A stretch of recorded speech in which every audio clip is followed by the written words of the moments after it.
오늘은 2월 13일 화요일입니다. 미국의 주요 물가지표 지수 1월 소비자 물가지수 CPI 발표를 앞두고 경계 심리가 나타난 가운데 보합권에서 혼조세로 장을 마감했습니다. 오늘은 다우만 조금 상승했습니다. 0.33% 상승해서 38,797, 39,000 직전입니다. 사상 최고치입니다. 또 S&P 500 0.09% 하락, 5,021, 아직 5,000 넘은 상태입니다.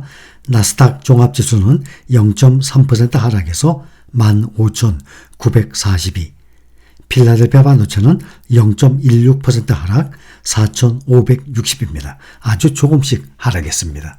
오늘은 다우지수만 사상 최고치를 경신을 했습니다. 최근에 급등에 따른 이 차익 실현 심리가 영향을 미치고 있습니다. 국내 설 연휴 기간 동안 S&P 500 지수가 처음으로 5,000을 돌파하는 등의 상승세가 이어졌습니다. 반도체, 소프트웨어, 클라우드 등의 인공지능 관련 종목 중심으로 강세가 나타나고 있습니다. 국내 시장의 설날 연휴 기간 동안 미국 시장은 3일간 계속 장이 열렸었습니다. 이틀 동안은 꽤 상승을 했는데 오늘만 조금 하락했습니다. 미국의 대표 지수들 보면 올해 들어서 현재까지 다우가 2.9% 상승을 했고 S&P 500 5.9% 상승, 나스닥 종합지수가 8%, 나스닥 100 지수가 8.1%, 필라델피아 반도체가 13.3%, 또 필라델피아 반도체를 따르는 SOXX가 13.1%, 그렇게 해서 필라델피아 반도체가 가장 많이 오르고 그 다음 나스닥 기술주가 두 번째로 많이 오른 상태입니다. 오늘 빅테크주들 보면 엔비디아, 메타만 0.16%, 0.17% 소폭 상승했습니다. 반면에 애플 0.9% 하락, 마이크로소프트 1.26%, 또 아마존 1.21%, 알파벳 0.99% 다들 크게들 하락했습니다. 특히 테슬라가 2.81% 가장 크게 하락했습니다. 투자자들은 1월 소비자 물가지수 CPI 발표를 주시하고 있습니다. CPI는 연방준비도가 통화정책을 수립할 때 참고하는 대표적인 물가 지표예요. 1월 CPI 오늘 밤 10시 30분에 발표됩니다. 그러면 11시 30분에 장 열릴 때까지 10시 30분부터 1시간 동안에 아마 미국의 소물지수가 또 상당히 요동을 칠 것으로 예상이 됩니다. 월스트리트 저널에 따르면 1월 CPI는 전달보다 0.2% 오르고 전년 대비 2.9% 뛰는 수치를 나타낼 것으로 예상했습니다. 2.9%라면 21년 3월 이후 가장 낮은 수치예요. 처음으로 3% 밑으로 떨어지는 것입니다. 지난달에는 각각 0.2%와 3.4% 상승했었습니다. 1월 근원 CPI는 지난달보다 0.3% 오르고 전년 대비 3.7% 상승했을 것으로 추측하고 있습니다. 이는 전달에 0.3%와 3.9% 상승에 비해서 전년 대비 수치만 소폭 둔화한 수치입니다. 전년 대비 수치가 모두 하락하면 인플레이션, 물가 상승이 추세적으로 둔화하고 있다는 전망이 강화될 것으로 예상됩니다. 이날 연방준비은행이 발표한 1월 기대 인플레이션은 변동사항이 없었습니다. 1년 기대 인플레이션과 5년 기대 인플레이션은 각각 3%, 2.5%로 지난달과 같았습니다. 다만 3년 기대 인플레이션은 지난달에 2.6%에서 2.4%로 하락을 해서 2020년 3월 이후 최저치를 기록한 상태입니다. 지난해 4분기 실적이 공개된 S&P 500 지수 상장 기업이 전체의 67%를 넘어서는 가운데 이 중에 75%가 전망치를 웃도는 주당 순이익을 발표했습니다. 이것은 5년 평균인 77%를 밑돌지만 10년 평균인 74%는 웃돌고 있는 것입니다. 이는 평균 전망치를 3.8% 웃도는 EPS를 나타내고 있습니다. 미국 증시에서 전기차 업체 주가는 혼조세를 보이고 있습니다.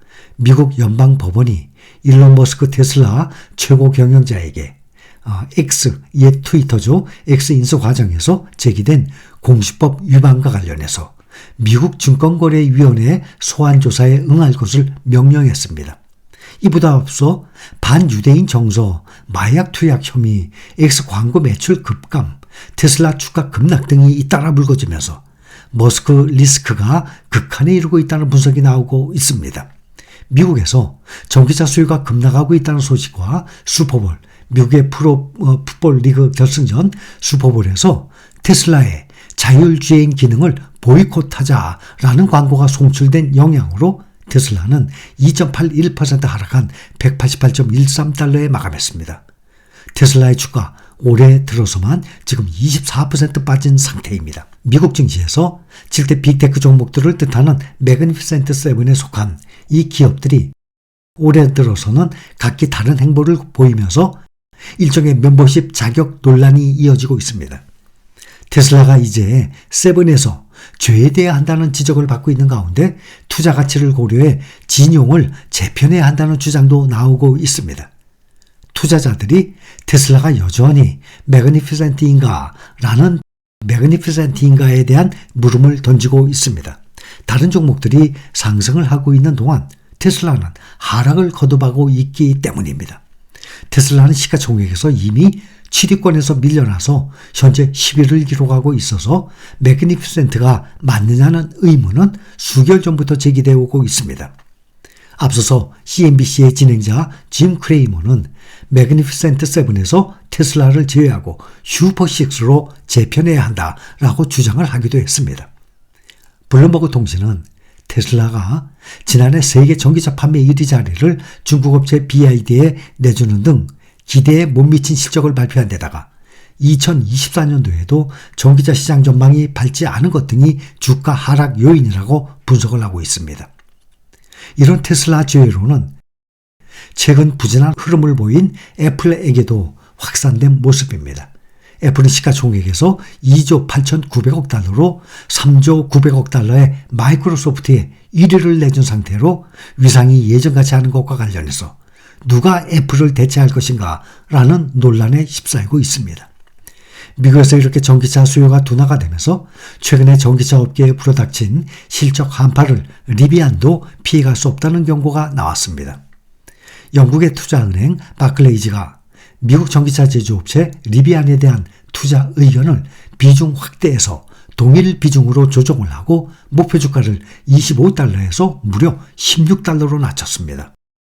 이에 리비안 주가는 전날보다 2.1% 떨어진 16.33달러를 기록했습니다. 리비안은 이달 21일 4분기 실적 발표를 앞두고 있습니다. 월가에서는 리비안의 분기 실적을 12억 8천만 달러로 예상을 하면서 주당 1.32달러의 손실을 낼 것으로 내다보고 있습니다. 전년 동기 대비 매출은 약 2배 정도 증가를 하고 주당 손실 규모는 1년 전에 1.73달러 대비 줄어들 전망입니다. 미국의 연방준비제도 위원들의 이날도 금리 인하에 유보적인 입장을 내비쳤습니다. 미셸 보우만 연준 이사는 물가 안정에 여전히 많은 위험 요소들이 존재하고 있기 때문에 현재 금리 인하를 논의하는 것은 시기상조라고 직설적으로 말했습니다. 토마스 바킨 리치몬드 연준 총재 역시 현재 물가 흐름은 목표 수준에 도달하고 있으나 연준의 할 일은 아직 끝난 것이 아니다 라고 주장했습니다. 시장에서는 연준이 오늘 3월에 금리를 인하할 가능성 15.5%를 기록했습니다. 5월에 금리를 인하할 가능성은 57.3%에 달했습니다. 시장 금리는 좁은 범위에서 등락을 반복하다가 약보합세로 마감했습니다. 벤치마크 금리인 미국의 국채 10년물은 4.18%, 정책금리 전망에 민감한 2년물의 경우 4.48%를 기록하고 있습니다. 미국 증시가 연일 사상 최고치를 경신하고 있는 가운데 글로벌 투자은행 오펜하이머가 올해 증시 전망치를 상향 조정했습니다. 오펜하이머는 S&P 500 지수가 올해 연말까지 5,200선을 돌파할 것으로 전망하고 있습니다. 이것은 S&P 500 지수 종가 대비 약 4% 정도 더 높은 수준입니다. 이날 존 스톨스퍼스 오펜하이머 수석 전략가는 고객들에게 보낸 서한에서 미국 증시가 이미 많이 올랐음에도 불구하고 장기적인 전망은 여전히 긍정적이다 라고 설명을 했습니다. 그는 미국 경제가 전반적으로 회복되는 과정에서 주식시장도 동반 상승하고 있다면서 지난해 10월 말부터 나타난 증시 상승 랠리가 앞으로 더 확장되길 기대하고 있다라고 밝혔습니다. 이어서 당분간 포트폴리오 구성 시 경기 방어주 대신 경기 순환주에 주목을 해야 한다라면서 기업과 소비자 삶에 깊숙이 자리 잡고 있는 핵심 기술 기업들이 증시 상승의 가장 큰 수혜가 될 것이라고 평가했습니다. 그러나 세계적인 베스트셀러 부자 아빠 가난한 아빠의 저자 로버트 기요사키는 미국 증시 붕괴 가능성을 경고하고 나섰습니다. 어제도 S&P 500 지수가 70% 가까이 폭락할 위험에 놓여 있다라고까지 말을 했습니다.